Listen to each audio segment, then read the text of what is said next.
오늘 담임 목사님께서 1, 2, 3부 때 전하셨던 한 말씀 시리즈 두 번째 그저 자비를 구합니다 라는 제목, 그 말씀을 가지고, 그 본문을 가지고 여러분과 함께 좀 같이 말씀을 나누도록 하겠습니다. 여러분 나이대 아실지 모르겠는데 정근모 박사님이란 분이 계십니다. 그는 일찍이 이런 책을 쓰셨죠. 나는 위대한 과학자보다 신실한 크리스찬이 되고 싶다. 이분은 1938년에 서울에서 태어나신 이후부터 거의 엘리트 코스만을 달렸던 그런 분이었습니다. 이분은 그 당시 지금 뭐 이렇게 뺑뺑이라 그러죠. 그거 있기 전에 학력고 사이에서 점수로 이렇게 들어가는 그것이 존재했던 그 당시에 경기중학교와 경기고등학교에 수석으로 입학을 했습니다. 그리고 배우다 보니까 이게 아니다 싶어서 자퇴를 한 이후에 고등학교 과정을 4개월 만에 마치고 검정고시도 수석으로 통과를 합니다. 그리고 바로 서울대학교 물리학과에 차석으로 합격을 합니다.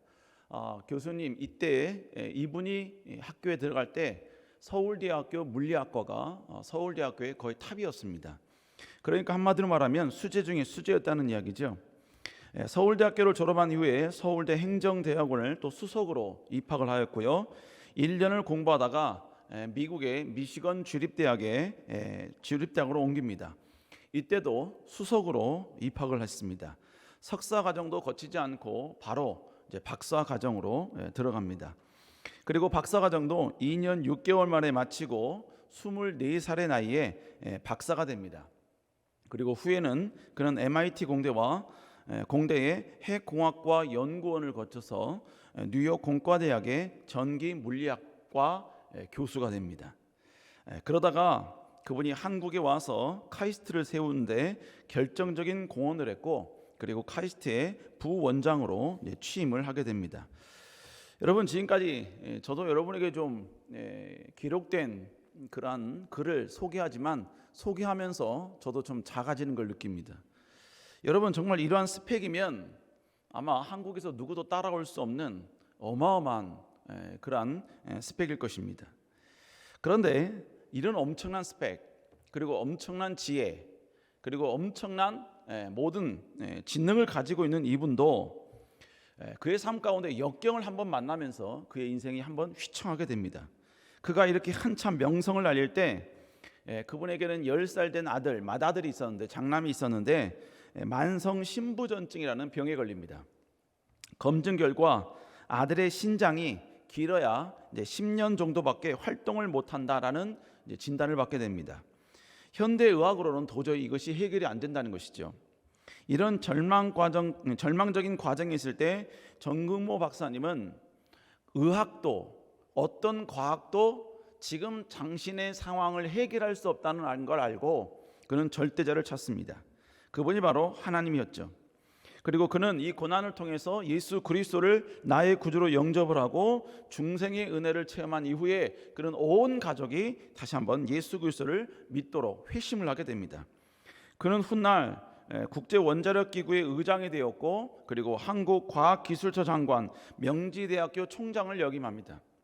이런 자서전적 에세이를 보면 맨 마지막에 그분의 그 모든 고백이 이제 아주 리얼하게 나오죠. 그는 이렇게 고백합니다. 예수 그리스도, 인간의 죄를 대신 짊어지시고 십자가상에서 보혈을 흘리며 절규했던 인류의 대속자, 그분을 통해서 나의 삶은 새롭게 변화되었습니다. 나는 과학자이기에 앞서 한 크리스천임을 더욱더 자랑스럽고 감사하게 생각하는 삶을 살고 있습니다. 예수 그리스도, 그분은 내 삶의 전부이며 나의 후원자이십니다. 호흡이 계속되는 그날까지 나는 무조건 아멘의 삶을 살아가겠습니다. 여러분, 아들의 질병이 그의 인생을 완전히 바꾸고 생각과 가치관, 그리고 삶의 방향까지도 완전히 바꿔버리게 된 것이죠. 오늘 본문도 좀 비슷한 상황을 우리에게 소개해주고 있습니다. 예수님이 공생애를 시작하면서 가나라는 지역에 예수님께서 들어가게 되었어요. 그런데 그곳에 한 남자가 예수님을 찾아옵니다. 그리고 예수님께 자신의 문제를 요청하고 의뢰하죠. 요한복음 4장 47절 읽어볼까요? 시작. 그가 예수께서 유대로부터 갈릴리로 오셨다는 것을 듣고 가서 청하되 내려오셔서 내 아들의 병을 고쳐 주소서 하니, 그에게 한 명의 아들이 있었는데 그 아들은 이제 죽게 되었다는 이야기예요. 원문에 보면 이 아들을 단수로 표현하고 있습니다. 성경은 대부분 다 자기 아들, 자녀를 표현할 때요, 누구누구의 아들들, 누구의 자녀들 이렇게 계속 복수로 표현했는데, 오늘 본문은 단수로 표현했다는 이야기는 바로 그의 외아들이었다라는 것을 우리가 알 수 있는 것이지요. 그 아들이 지금 죽게 되었다는 이야기예요. 아마 그의 아들은 오래전부터 병이 있었을 것입니다. 그리고 그가 가지고 있는 모든 권력과 능력으로 그 아들을 살리기 위해서 온갖 백방 노름 모든 노력을 다 기울였을 거예요. 만나지 않은 의사가 없을 정도로 그는 엄청난 그가 가지고 있는 모든 권력 그리고 부귀를 총동원하여서 거기에 올인했을 것입니다. 그런데 아이는 고쳐지지 않는 거예요. 그리고 급기야 오늘 상황에 와서는 그 아이가 지금 거의 죽게 된 상황까지 이르게 된 것입니다. 이때 이 남자는 더 이상 그 시대에 존재하는 모든 이성적인 방법에 의존하기보다는 하나님의 이야기를 듣게 됩니다. 하나님의 이야기를 듣고 이제 예수님에 대한 이야기를 듣고 예수님께 다가가는 것, 예수님께 가는 것이 마지막 그에게 남는 해결책이다라는 것을 인정하게 됩니다. 그리고 그는 예수님에 대한 이 모든 소문을 듣자마자 이제 바로 가버나움에서 가나까지, 예수님이 계신 가나까지 그는 단숨에 달려옵니다. 그리고 달려와서 예수님 앞에 와서 납작 엎드려 예수님께 구하는 거죠. 바로 자기 아들을 고쳐달라고, 살려달라고 간구합니다. 결국 그는 예수님께, 그 안에 여러 가지 많은 해프닝이 좀 있었습니다만, 여러분 결국 그는 예수님께 위대한 한 말씀을 듣게 됩니다. 그것이 바로 그가 그토록 원했던 그 한마디였죠. 한 말씀이었죠. 자, 50절 한번 읽어보겠습니다. 시작. 가라, 내 아들이 살아있다 하리니 사람이 예수에게 하신 말씀을 믿고 가더니. 여러분 결국 예수님께서 뭐라 그럽니까? 내 아들이 살아있다라는 말씀을 하잖아요. 그래서 그는 여러분 다시 돌아갑니다. 돌아간 가운데 바로 자기 아들이 살아났다는 이야기를 듣게 되지요. 그때 언제쯤 그 아들의 열기가 떨어졌는가 하인들에게 질문을 하자 하인들이 이렇게 이야기합니다. 자, 5장 21절 읽어볼까요? 시작. 그 낫기 시작할 때를 물은즉 어제 10시에 열기가 떨어졌나이다 하는지라. 어제 10시쯤부터 바로 열기가 떨어졌고 자기 아이가 살아났다라고 하인들이 이야기를 하는 것입니다. 자, 결국 오늘 본문의 주인공은요, 주님의 한 말씀을 통해서 자신의 한계를 뛰어넘는 위대한 축복을 경험한 것입니다. 이것은 우리의 삶에도 동일하게 일어날 수 있는 줄로 믿습니다. 상황은 변했고 시대는 바뀌었을지라도 우리 예수 그리스도는 변하지 않는 그 모습 그대로 존재하시기 때문인 것이지요. 자, 그러면 오늘 기적을 경험했던 이 신하, 그 신하는 결국 주님의 이 한 말씀을 통하여 삶 가운데 기적이 일어나려면 어떻게 해야 할 것인가에 대한 어떤 교훈을 우리에게 제공해 주고 있습니다. 자, 그러면 우리가 오늘 신하를 통해서 우리가 알아야 될 것은 무엇인가? 첫 번째로 우리는 주님 앞에 아무것도 아닌 존재임을 인정해야 한다는 것입니다. 오늘 본문에서 예수님께 나왔던 이 사람의 신분에 대해서 성경은 명확하게 설명해 주고 있습니다. 자, 6장 46절 후반절에 보니까 이 사람의 직업은 뭐냐? 바로 왕의 신하였다라고 말하고 있지요. 여러분, 지금 주님 앞에 나온 이 사람의 신분은 왕의 신하였습니다. 예수님이 탄생하실 때, 여러분 아시다시피 예수님 탄생하실 때 예수님을 죽이려고 했던 왕이 헤롯 왕이었습니다. 근데 이 헤롯 왕이 자기도 이제 죽기 직전에 자기 아들이 3명이 있었는데 이 3명에게 이스라엘을 3등분을 해서 각자 그 각 지역을 통치할 수 있도록 배려를 했습니다. 그런데 오늘 지금 예수님이 계시던 갈릴리 지역, 특별히 오늘 있었던 가버나움 지역, 오늘 이 신하가 출발했던 살고 있는 그 가버나움 지역은 당시에 바로 헤롯 안티바스 왕이 통치하던 그런 지역이었습니다. 그러니까 오늘 본문에서 등장하는 왕의 신하, 이 표현은 결국 헤롯 안티바스 왕의 바로 신하였다라는 것을 우리가 알 수 있는 것이죠. 근데 여러분, 이 헤롯 안티바스 왕은 약간 좀 폭군 중에 폭군이었습니다. 훗날 동생의 아내를 취하여서 자기 아내로 삼아버려요. 그리고 그것을 지적하던 바로 세례 요한을 감옥에 넣었고, 그리고 세례 요한을 바로 목을 쳐서 죽인 그 장본이 되는 것입니다. 여러분, 이 남자가, 이 신하가 이런 왕의 신하였다라는 것은 뭘 말하냐면, 이런 폭정을 행하는 왕이라 할지라도 그에게 인정받는 신하였고, 그에게 어느 정도 존중받는 신하였다라는 것을 우리가 알 수 있는 것이죠. 이건 다른 말로 이야기하면 그는 그래도 막강한 권력과 힘을 가진 사람이었다라는 것을 우리가 어느 정도 알 수 있는 것입니다. 그런데 이렇게 막강한 힘을 가진 이 신하가 여러분 결국 했던 일이 뭐였었느냐? 자, 요한복음 4장 47절 여기에 보면요, 그가 예수님께 듣고 예수님이 갈릴리 오셨다는 것을 들었어요. 그런 다음에 어떠냐? 가서 청하되라고 이야기하고 있습니다. 이 사람은 권위적인 태도로 야, 가서 예수님 불러와, 예수님 가서 군사들 그냥 내보내서 예수님 협박과 겁박을 해서라도 내가 살고 있는 이곳으로 데리고 와, 모시고 와. 여러분, 그러지 않았어요. 그는 예수님이 계신 곳으로 그는 달려갔다는 것입니다. 그는 권력도 있습니다. 재산도 있어요. 힘도 있습니다. 그리고 그는 모든 능력 다 있어요. 그럼에도 불구하고 그는 가장 연약하디 연약한 목수였던 그분에게로 자신이 직접 찾아갔다는 거예요. 여러분, 심지어 이 신하가 예수님을 만나기 위해서 온 이 거리도 만만치가 않습니다.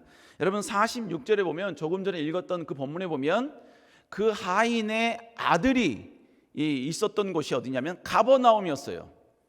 그리고 예수님이 지금 사역하시던 곳이 어디였냐면 바로 가나 지역이었습니다. 가버나움과 가나는 거리상 32km 정도의 거리가 떨어진 그런 도시입니다. 그러니까 지금 이 하인이 1시간에 여러분요 4km를 걷는다, 빠른 걸음으로 4km를 건다 하면 8시간을 걸려야지만이 올 수 있는 거리예요. 가버나움에 자기 아들이 있는 장소에서 예수님이 있는 그 가나까지 빠른 걸음으로 쉬지 않고 8시간을 걸려야 올 수 있는 거리라는 겁니다. 그럼에도 불구하고 그는 그 예수님의 한 말씀을 듣기 위하여 그 모든 자기의 신하라는 권세와 능력과 이 모든 것 전부 다 내려놓고 겸손한 마음으로 8시간을 걸려 그분 앞에 지금 찾아왔다는 것입니다. 여러분, 진정한 예수 그리스도의 위로와 자비를 얻기 위한 첫 번째 단계가 무엇이냐? 여러분, 내 가진 것을 주님 앞에 철저히 내려놓는 작업이 필요한 것입니다. 주님 앞에 나의 모든 권력, 나의 능력, 나의 지식까지도 내려놓는 것, 여러분, 이것은 나의 모든 소유, 나의 모든 능력은 주님 앞에 아무것도 아닙니다라는 고백인 거예요. 나는 아무리 많은 걸 가졌다 할지라도 주님 앞에 이렇게 나왔다라는 것은 주님은 나의 왕이시며 나의 경배를 받아야 될 분이십니다 라는 그의 믿음이 있었기 때문에 이러한 결단이 가능했다는 것입니다. 여러분, 신하가 이런 모습으로 주님 앞에 나왔을 때 여러분, 주님은 그가 듣고 싶었던 그 한 말씀을 전혀 머뭇거림 없이 선포하시고 선언해 주셨다는 것입니다. 여러분, 우리도 마찬가지입니다. 여러분, 우리도요, 주님 앞에 나올 때 우리가 가진 것, 우리가 소유한 것, 여러분, 이 모든 것을 내세워서는 안 됩니다. 우리가 혹 가졌다 할지라도 여러분, 그 가진 것 때문에 주님 앞에 나오는 것을 그것 때문에 방해받아서는 절대로 안 된다는 거예요. 내가 가진 사회적 신분, 내가 가진 권력, 내가 가진 명예, 여러분이 가지고 있는 어떤 뭡니까? 자존심, 여러분이 가지고 있는 그 모든 여러분만의 어떤 뭡니까? 인격, 여러분, 이 모든 것이 주님 앞에 나오는 데 있어서 머뭇거려서는 안 된다는 거예요. 주님을 찬양하는 데 있어서 여러분, 내가 주님을 향하여 두 손 드는 것이 옆 사람이 보면 어떻게 생각할 것인가? 더 다른 사람이 내 이 모습을 보면 어떻게 생각할 것인가? 여러분, 그것이 두려워서 주님을 높이고 싶고 찬양하고 싶은 그 손을 못 들고 있다면 안 된다는 거예요. 연예인들이 상을 탈 때, 특별히 크리스찬 연예인들 보면, 모두가 다 그런 건 아닙니다만 특별히 주님을 철저히 신뢰하는 그런 연예인들 보면요, 맨 마지막에 모든 영광을 우리 하나님께 돌립니다 라는 고백을 하는 사람들 봅니다. 참, 여러분, 이런 사람들은 대단한 것 같아요. 연예인임에도 불구하고 그리고 여러분요 공영방송에서 그걸 선포할 수 있다는 거 정말 대단한 거죠. 2022년 이하나 배우가 우수상을 타면서 수상 소감을 이렇게 이야기를 했습니다. 우리 잠깐 영상을 좀 볼까요? 그런데 제가 가장 잘한 일은 예배당에 나가서 하염없이 눈물을 흘린 일이었거든요. 혹시 지금 이 순간에도 홀로 외로운 싸움을 하시는 분들이 계신다면 저희 말씀 꼭 공유하고 싶어서 제가 좀 적어왔거든요. 우리의 지금 이 고난은 결국은 지나가는 것이며 이것을 잘 견뎌내었을 때 그 고통 모두를 능가하고도 남을 영원한 영광을 우리에게 이루어 줄 것입니다. 이 말씀 꼭 나누고 싶었습니다. 2023년은 꼭 승리하셨으면 좋겠습니다. 감사합니다. 여러분 이하나 배우가 낭독했던 이 고백은요 로마서 8장 17절 18절의 말씀을 현대인들이 이해할 수 쉽게 그가 풀어서 여러분 고백한 내용입니다. 여러분 그녀의 행동은 결국 뭐예요? 내가 모든 사람들 앞에 연예인으로서 내가 그리스도임을 드러낸 까닭에 내가 손해를 감당한다면, 내가 연예인으로서 피해를 감당한다면 그건 내가 감당하겠다는 거예요. 연예인이라는 이 직업이 주님 앞에 나아가는 데 있어서 조금 더 방해되지 않겠다는 거예요. 주님을 선언하고 주님을 선포하는 것이 나의 자랑이고 나의 고백이라는 이야기입니다. 자신은 연예인이기 전에 주님 앞에 작은 자요, 주님을 높여야 될 자요, 주님을 경배할 자, 그런 어린 양임을 지금 선포하고 있고 선언하고 있는 것입니다. 사랑하는 청년 여러분, 우리는 바로 이런 모습이 있어야 한다는 거예요. 아직 우리에게는 힘도 권력도 능력도 없지만 지금 내가 가지고 있는 그 작은 것, 그 작은 명예, 작은 물질, 작은 소유, 작은 자유, 작은 권력, 여러분 이것 때문에 주님 앞에 나오는 것이 방해되어서는 안 된다는 거예요. 약간의 부귀를 얻으려고, 약간의 여러분 세상적인 권력을 얻으려고 여러분 주님을 범한다거나 내가 그리스도임을 숨긴다거나 여러분 이래서는 안 된다는 것입니다. 때로는 여러분 나의 이성과 나의 얇은 지식이 주님께 나오는 것을 방해해서는 안 돼요. 여러분 우리가 알면 얼마나 알겠습니까? 우리가 지식이 깊으면 얼마나 깊겠어요. 세상에서 제일 무서운 사람이요 책 한 권 읽은 사람이에요. 그리고 그것이 모든 지식을 대변한다고 생각하는 사람이에요. 다른 말로 이야기하면 자기가 선호하는 동영상 유튜브만 보고 자기가 본 유튜브가 진실이다 진짜다 이렇게 생각하는 사람도 여기에 해당하는 거예요. 그러니까 이런 사람들은 융통성이 없지요. 건전한 비평이 없어요. 자기 것을 누가 여러분 잘못했다고 여러분 팩트를 내밀어도 여러분 그걸 공격하고 전혀 들으려고 하지 않는 거예요.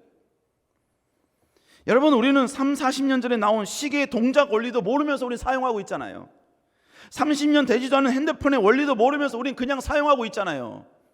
여러분 그런데 여러분 세상 지식 가운데 일부라고 여러분이 말하기도 창피한 아주 작은 조각 중에 조각을 알면서 어떻게 여러분이요 우리가 그 깊고 깊으신 하나님의 생각, 하나님의 여러분이요 지식을 우리가 평가하고 판단할 수 있겠냐 이거예요.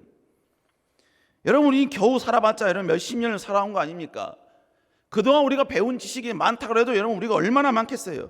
창세 이전부터 하나님의 전능하신 능력과 감동으로 인간의 이성을 초월한 위대한 하나님의 지식으로 여러분 기록된 그 성경을 여러분 그 짧은 지식을 우리가 이해하겠다? 여러분 이제 덧셈 뺄셈 하는 사람이 여러분이 미적분한 것을 대해서 비판하겠다는 것과 똑같은 거 아니겠습니까?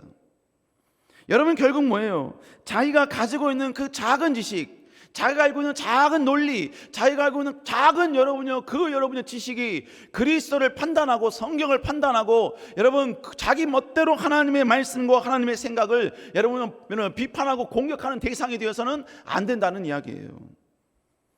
여러분 성경의 말씀이 내 이성으로 이해가 안 된다고 성경이 틀린 건가요? 아니요. 그 사람의 이성이 아직 성경을 이해할 정도로 깊이가 없는 거예요.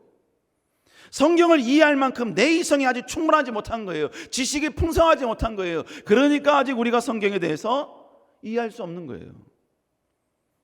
이해가 안 된 것이지 성경이 틀린 것이 아니라는 이야기입니다.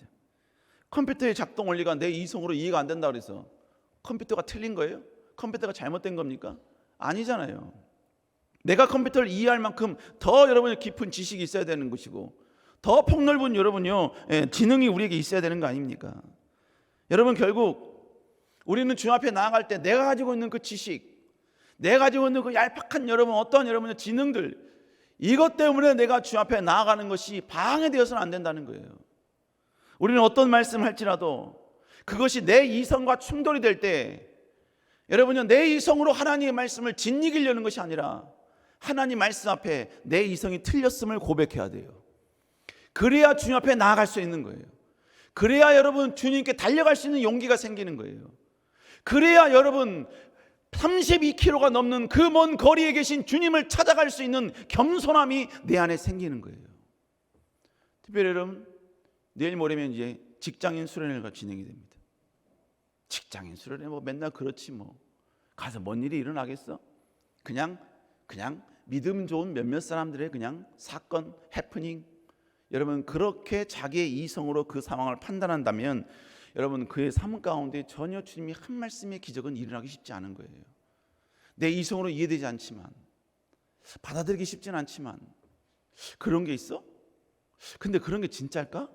라는 의심이 내 안에 있지만 여러분 그 모든 걸 잠깐 내려놓고 겸손한 마음으로 주님 앞에 달려 나온다면 여러분 하나님께서 반드시 만져주시고 위대한 기적과 능력으로 행하실 줄로 믿습니다. 두 번째로 주님께 나올 때 주님이 주시는 시험 요소도 극복하며 나아가야 된다는 것이죠. 지금 신하는 자신의 모든 자존심 다 버리고 먼 길도 마다 않고 지금 주님을 만나게 찾아왔습니다. 그리고 주님 앞에 나와서 한 말씀만 해달라고 지금 간곡히 기도하고 있어요. 그런데 주님이 그때 어떤 말씀하시냐? 자, 요한복음 4장 48절입니다. 시작. 예수님께서 뭐라고 말씀하시냐? 너희는 표적과 기사를 보지 못하면 도무지 믿지 않는구나. 여러분 이 말씀은 원래는 먼저는 청중들에게 한 말이에요. 청중들에게 주님이 지금 계신 곳이 가나거든요. 가나. 그러니까 뭐예요? 이 사람이 지금 예수님께 와서 내 자녀를 고쳐주십시오 라고 하니까 수많은 군중들이 지금 예수님께 확 몰려든 거예요. 뭘 보려고? 기적을 보려고, 이사를 보려고, 놀라운 하나님께서 지금 역사하시는 걸 보려고 지금 확 몰려든 거예요. 그러니까 하나님을 믿는, 예수님을 믿는 믿음으로 온 게 아니라 기적을 보고 싶어서, 야, 이 신기한 거 보고 싶어서 지금 사람들이 확 몰려든 겁니다. 지금 그걸 보고 지금 예수님께서 그들을 지금 책망하고 계시는 거예요. 지금 예수님이 계시는 것이 어디라 그랬죠? 가나라 했죠.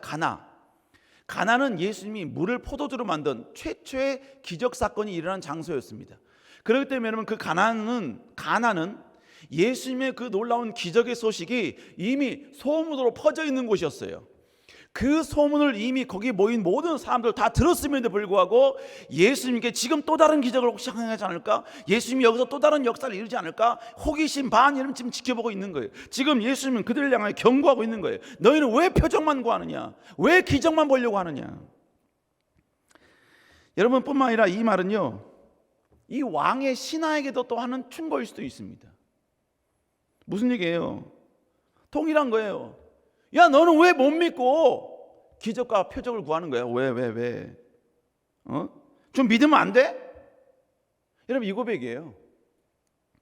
여러분 이 고백을 들었을 때 이 왕의 신하가 여러분 은근히 좀 기분이 나쁠 수 있지요. 그렇잖아요? 자존심이 좀 상할 수도 있지 않습니까? 이 신하가 만약에 성질이 급한 사람이라면요, 당장 일어나서 뭐 이런 게 뭐 있다고가 다 있어, 막 이러면서 여러분 그럴 수 있어요.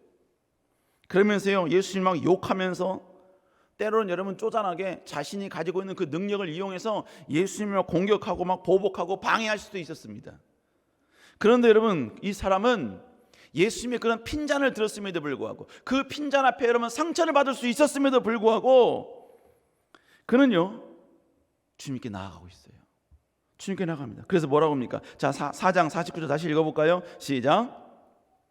신하가 이르되 주여 내 아이가 죽기 전에 내려오셨어. 여러분 그는 끝까지 예수님이 어떤 말을 할지라도 그러면 끝까지 여러분 예수님께 나아가는 모습을 보게 됩니다. 여러분 결국 예수님의 말씀이 때로는 상처가 될 수도 있어. 예수님의 말씀이 여러분요 자기의 가장 약한 부분을 여러분 공격하는 가시로 올 수도 있었어요. 그럼에도 불구하고 그는 그 자리에서 실망하고 절망하고 예수님을 향하여 시험 들고 예수님은 신이 아니야, 저런 사람이 무슨 하나님의 아들이야, 여러분 그렇게 선언하는 것이 아니라 그러면 그럴수록 그는 더 하나님께 엎드렸고 더 하나님께 믿음으로 나갔고 더 겸손하게 하나님을 붙들었다는 것입니다. 여러분 그랬을 때 하나님은 그에게 전혀 주저없이 위대한 역전의 한 말씀을 그에게 선언해 주셨고 선포해 주셨다는 것입니다. 여러분 우리도 때로도 그럴 때가 있어요. 하나님의 기적과 이사가 필요한 거야. 그러니까 예수 그리스도를 어떤 모습으로 바라보느냐, 우리의 왕이시고 우리가 경배해야 될 분, 우리가 전해야 될 분, 우리가 송축할 뿐이 아니라 내게 기적만 보여줄 분, 지금 내가 당장 필요한, 내가 요구되는 지금 이 모든 것들만 채워주시는 분, 그것만 공급해 주시는 분, 여러분 그렇게만 우리가 알 때가 있다는 거예요. 여러분 절대로 그래서는 안 돼요.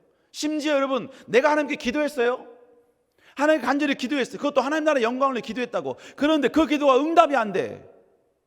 합격을 원했는데 합격이 안 돼. 내가 정말로 전진의 모든 것 다 여러분 승승장구할 줄 알았는데 전혀 여러분요 내 생각과 내 바람대로 되지 않아. 내가 이번에 이거 합격하게 하면, 이거 승승장구하면 내가 하나님께 이렇게 쓰임 받겠다, 이렇게 하나님 헌신하겠다 했는데도 불구하고 아무런 역사도 일어나지 않아요. 그럴 때 우리는 절망하죠. 기도는 누구에게나 응답되는 건 아니다 라고 스스로 여러분 결정하면서 여러분이 하나님을 향한 믿음을 스스로 저버리려고 한다는 것이죠. 여러분 그래서는 안 된다는 것입니다. 우린 그럴지라도 끝까지 주 앞에 나가야 될 줄로 믿습니다. 과거에 여러분 말레이시아 선교를 갔는데요, 그 말레이시아 선교사님이 저희 팀이 오면 약간 좀 거친 곳으로 저희 선교팀을 데리고 갑니다. 우리 선교팀에 약간 역동성 내지는 그 뭡니까 막 불붙는 그 소명감, 이걸 아시고 한날은 당신이 개척하고 싶은 지역으로 우리 청년들을 데리고 간 겁니다. 저희들은 몰랐죠. 그냥 선교사님이 가라는 대로 그냥 갔고 운전한 대로 그냥 따라갔어요. 근데 그 선교사님께서 하시는 말씀이요, 도착하자마자 저한테 뭐라고 말씀하시면, 목사님 꼭 이 지역은 선교팀이 들어오면, 우리 선교팀이 들어오면 항상 비가 옵니다. 항상 비가 옵니다. 그래서 선교를 제대로 못합니다. 제가요 그 선교사님의 말에요 제가 콧방귀를 꼈습니다. 참, 선교사님 우리 세대의 하나님은 그런 하나님이 아니십니다. 우리가 가는 곳마다 비도 멈추게 하시고 놀라운 기적과 역전을 지금까지 항상 보여오셨습니다. 이번에는 다를 겁니다. 비가 절대로 안 올 겁니다. 제가 그렇게 선교사님과 이야기하고 정확히 30분 후에 비가 쏟아지기 시작을 합니다. 청년들이 비가 오기 전에 막 전도를 했어요. 막 노방전도를 했습니다. 이 집 저 집을 다니면서. 그래서 사람들이 많이 모이는 곳 공터에 모아놨어요. 근데 그 공터는 뭡니까, 한 이 강대상만 할까요? 저쪽 강대상과 이 강대상 넓이만큼, 깊이 이 정도 된 만큼 여기 처마가 있었어요. 수많은 그 뭡니까 원주민들이 이 처마 밑으로 다 모였어요. 왜? 비가 너무 많이 쏟아지니까. 우리 청년들도 여기에 다 모였어요. 한 20-30명이 다 모였어요. 따닥따닥 붙었습니다. 이쪽에서 저쪽을 못 가요. 너무나 다닥다닥 붙어 있어서. 여러분 그러면서도 제가 계속해서 우리 청년들에게 야 얘들아 비가 멈추게 우리 기도하자, 비가 멈추게 기도하자. 여러분 그래서 청년들이 목사님 알겠습니다 하고 막 기도해요. 그래서 한참 기도하는데 비는요 더 쏟아져 막 폭우가 쏟아집니다. 너무 많이 와요. 그러니까 청년들이 비를 맞지 않으려고요 막 뭡니까 이쪽에서 저쪽 가려도 막 삐찍고 들어가고 막 그렇게 해서 가는 거예요. 제가 속으로 막 기도하는데 이렇게 가서는 억울한 거예요. 이러려고 내가 왔는가? 이러려고 지금 우리가 선교를 왔는가? 이러려고 3-4개월 전서부터 그렇게 노력하고 그렇게 여러분요 돈을 모아서 이렇게 왔는가? 막 짜증이 나고 막 열이 받는 거예요. 그리고 하나님께 막 기도했어요. 하나님, 우리가 여기 놀러 왔습니까? 선교하러 온 거 아닙니까? 그리고 비를 좀 멈추게 해달라고 하는데 왜 여러분 그거 안 들어주십니까, 주님? 비를 멈추게 해달라고요, 주님. 제발 우리 선교 열심히 할 테니까. 그런데 비는 오히려 더 세집니다. 곰곰이 생각해 봤어요. 왜 그럴까? 근데 곰곰이 생각해 보니까요, 우리는 선교하러 온 거지 비를 피하러 온 게 아니더라고요. 그래서 제가 처마 앞으로 나갔습니다. 비는 막 쏟아지고 있는데 처마 앞으로 나갔어요. 그러니까 나가니까 모든 원주민들 그리고 청년들이 저를 쳐다보는 거예요. 저는 막 비를 맞고 청년들은 처마 밑에 다 있고 원주민들과 함께. 그리고 제가 청년들에게 소리쳤습니다. 청년들 다 나와 그랬어요. 청년들 다 나와. 청년들이 쭈삐쭈삐 나올 수밖에 없겠죠. 여러분, 목사가 앞에서 비 맞고 있는데 안 나오겠어요? 누가 우산 피겠어요? 아니죠. 다 나오죠. 그냥 쭈빼쭈빼 하면서 막 비 오나 안 오나 적게 오는데 보려고 이렇게 하고 있고 멍청한 거죠. 똑같이 비 오는데 어떻게 그런 데가 있습니까? 그러고 나서요, 제가 애들이 다 쭈빼쭈빼 모였어요. 둥그렇게 모였어요. 그리고 제가 먼저 그 흙바닥에 제가 무릎을 먼저 꿇었어요. 그리고 다 꿇어 그랬어요. 청년들이 꿇었습니다. 그리고 제가 이야기했어요. 야, 우리 여기 비 피하러 왔냐? 우리 여기 선교하러 왔잖냐? 비가 선교에 방해되면 비를 멈추게 기도하면 될 거 아니야. 우리 비 맞고 기도하자. 우리 하나님께 만약 마치 반항이라도 하듯 우리 비 맞고 하나님께 기도하자. 그리고요, 막 주여 외치고 기도했어요. 청년들이 막 엎드려 막 기도합니다. 야, 그러면 그럴수록 비는 더 많이 내려요. 한참 엎드려서 기도하니까 등이 다 젖었어요. 모든 청년들이 다 엎드려 등이 다 젖었어요. 보니까요, 앞은 안 젖었더라고요. 그래서 청년을 보고 주여 외치고 하늘 보고 기도하라 그랬어요. 그 주여 삼창하면서 하늘 보고 누구도 엎드리지 마! 위를 보고 기도해. 하늘 향해 선포해. 막 기도했더니요, 모든 청년들이 앞뒤 다 젖었어요. 바지까지 다 젖었어요.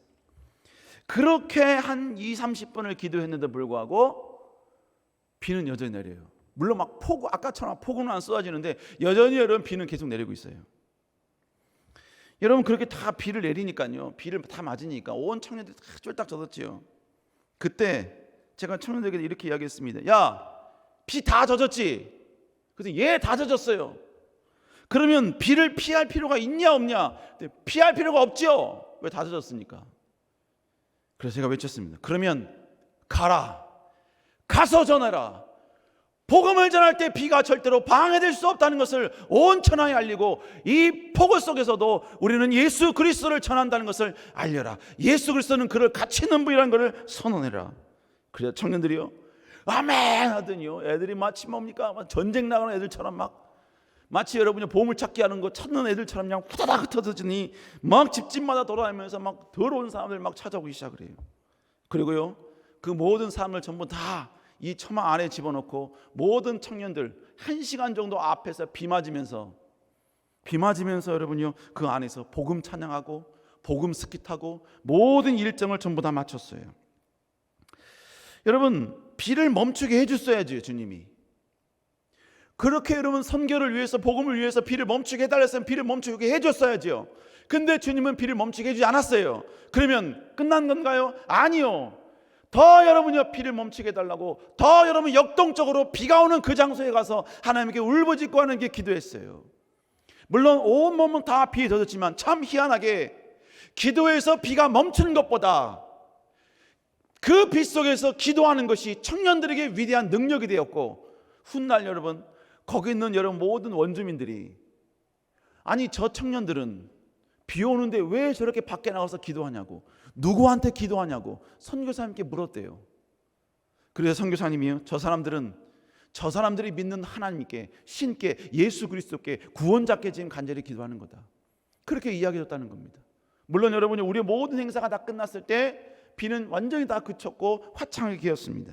그런데 여러분, 우리의 그런 모습이 그 원주민들에게 또 하나의 도전이 되었고, 여러분 결과론적으로 여러분 그곳에 교회가 세워졌다는 거예요. 여러분 결국 뭘 말합니까? 내가 하나님 나라 영광을 위해서 하나님께 엎드렸어요. 근데 주님이 핀잔을 줍니다. 응답하지 않습니다. 오히려 여러분의 주의 말씀이 내게 상처가 돼요. 여러분 그럴지라도 우리는 그 앞에서 엎드려지고 무너지는 것이 아니라, 주님을 향하여 여러분 대적하고 주님을 손가락질하는 것이 아니라, 우리는 그러면 그럴수록 우리는 더 주님 앞에 엎드리고 지속적으로 주님께 나아가야 되는 용기가 우리에게 필요하다는 것입니다. 여러분 그런 용기가 결국 뭐예요? 여러분 그 용기는 철저히 주님을 신뢰하는 믿음인 거예요. 주님이 나에게 어떤 말, 어떤 상태로 내 삶을 인도할지라도 내가 주님께 엎드리면 주님은 반드시 내게 한 말씀 해주시는 분 이라는 여러분 분명한 믿음이 있으니까 여러분 끝까지 그렇게 나아가는 거예요. 끝까지.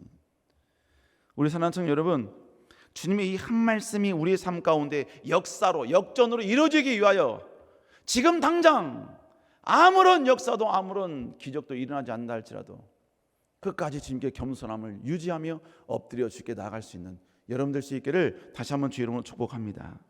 마지막 세 번째로, 여러분 믿음이 있는 자가 주님의 한 말씀의 역사를 소유할 수 있다는 거예요. 오늘 본문에 보니까 주님께서 이토록 주님 앞에 나오는 그를 향하여 위대한 말씀을 하시죠. 자, 4장 50절 읽어볼까요? 시작. 가라, 내 아들이 살아있다. 예수님께서 이제 드디어 선포해 주십니다. 내 아들이 살아있다.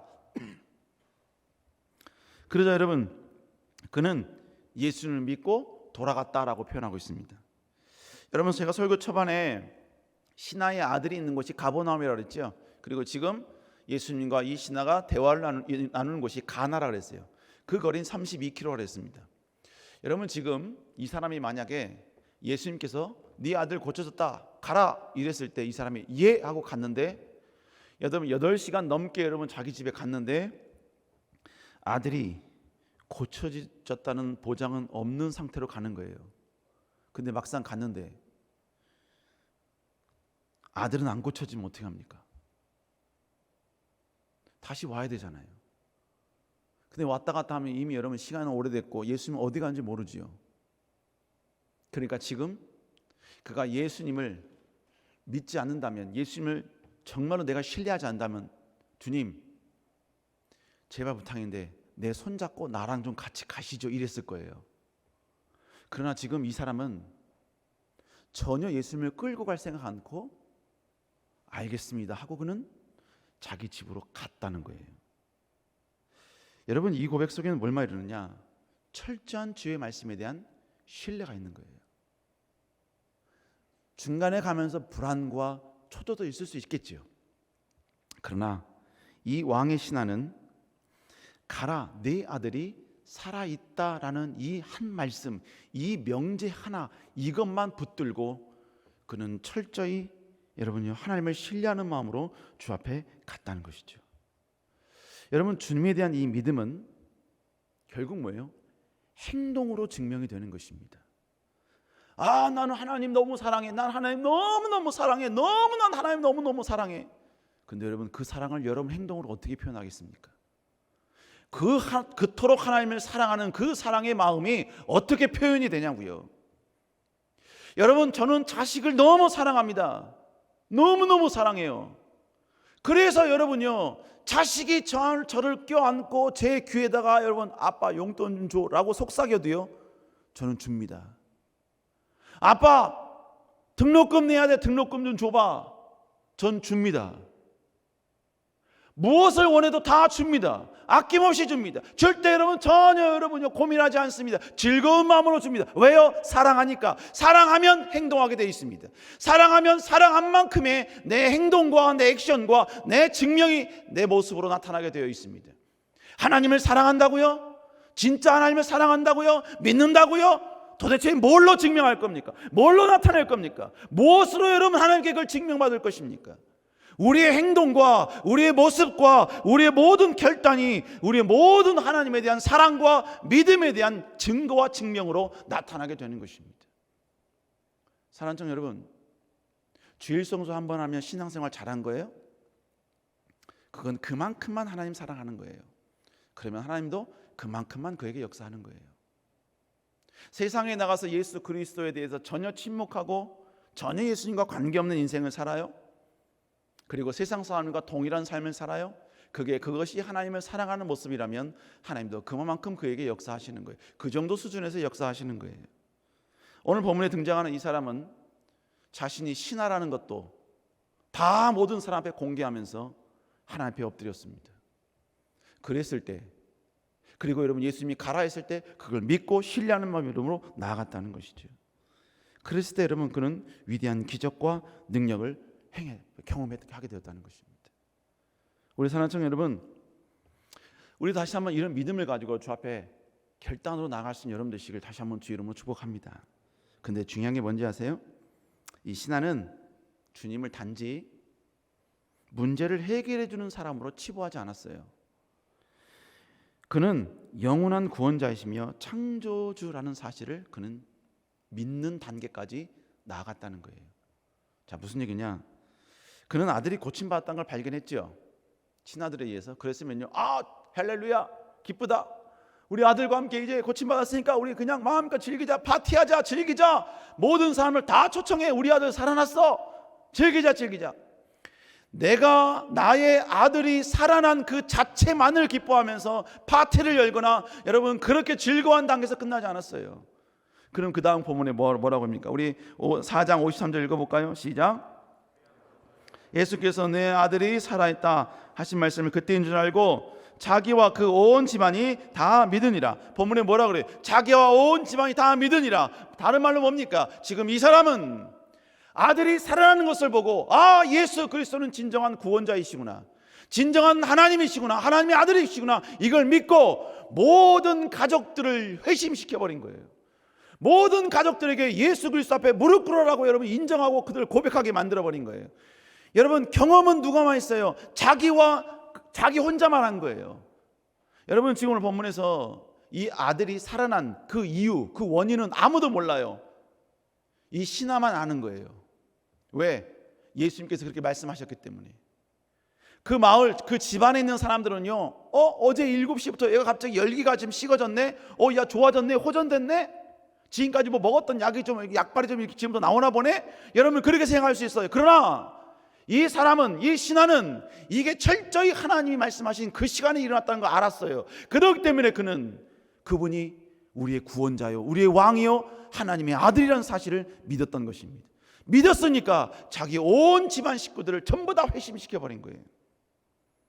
사랑하는 여러분, 우리는 이 땅을 살면서 예수님을 통해 표적과 기사만 원하는 존재가 되어서는 안 돼요. 표적과 기사를 넘어 우리는 하나님을 경배하고 하나님을 진정으로 송축하는, 하나님이 예수 그리스도가 진정한 우리의 구주이시고 왕이심을 고백하며 구원자이심을 선포하는 자들이 되어야 될 줄로 믿습니다. 여러분 결국 여러분 오늘 등장하는 이 하인은 기적을 통하여 예수 그리스도를 영접합니다. 고백을 해요. 여러분 하나님의 기적, 하나님의 한 말씀을 통하여 위대한 기적을 경험할 수 있는 자격은 예수 그리스도를 진정한 구주요 왕으로 삼는 믿음이 있어야 하는 것입니다. 그럴 때 하나님께서는 그를 통하여 위대한 기적과 능력을 베풀어 주시는 것입니다. 여러분 우리가 국내 선교 가서도요, 여러분 수많은 사람이 청년부 가서 여러분 현장에서 예수 그리스도가 얼마나 위대한지를 보았잖아요. 체험했잖아요. 여기서는 이야기 안 했지만 어떤 한 청년이 여러분요, 자기는 믿지 않는 애, 처음에 간증을 보니까 나는 기독교인이 아니다, 딱 그렇게 썼더라고요. 넘어가려다가 궁금해서 계속 읽어봤어요. 청년의 고백은 나는 기독교인이 아닌데 처음으로 왔다. 그런데 전도하러 가면서 그날 먹을 음식을 먼저 선언하고 가면 하나님이 주신다 그래서 자기는 칼국수, 멸치맛 칼국수를 먹고 싶어서 그렇게 이야기했다는 거예요. 근데 결론은 뭐예요? 먹게 되죠. 김치맛 쌀국수 이래서 사발면 하나 먹게 되잖아요. 그 모습을 보고 이 아이가 맨 마지막에 고백하는 게 뭐냐면 존재 하나보다 그분은. 여러분 결국 뭐예요? 예수 그리스도가 우리의 구원자라는 사실을 증거하는 그때 그 자리, 그 현장에서 하나님의 역사하심과 하나님의 그 놀라운 역전과 놀라운 임재가 나타나고 드러나게 되더라는 것입니다. 사랑하는 청년 여러분, 우리는 한 말씀은 무조건 부르신다고 우리의 삶 가운데 나타나는 게 아니에요. 오늘 이 신하처럼 철저히 하나님을 신뢰하는 이 믿음을 가지고 나아갈 때 이런 역사가 일어나게 될 줄로 믿습니다. 여러분 다시 한번 우리는 아무 존재도 아니라는 사실, 주님 앞에 나아갈 때는 철저히 겸손한 몸으로 나올 수 있기를 다시 한번 주의 이름으로 축복합니다. 그 주님 앞에 나아갈 때 여러분 때로는 시험이 들지라도 주님이 응답하지 않을지라도 우리는 끝까지 주님 앞에 나아가야 돼요. 그리고 철저히 주님은 우리의 구주라는 이 분명한 믿음을 가지고 우리는 함께 나아가야 될 줄로 믿습니다. 그럴 때 우리는 위대한 역전과 승리를 경험하게 될 줄로 믿습니다.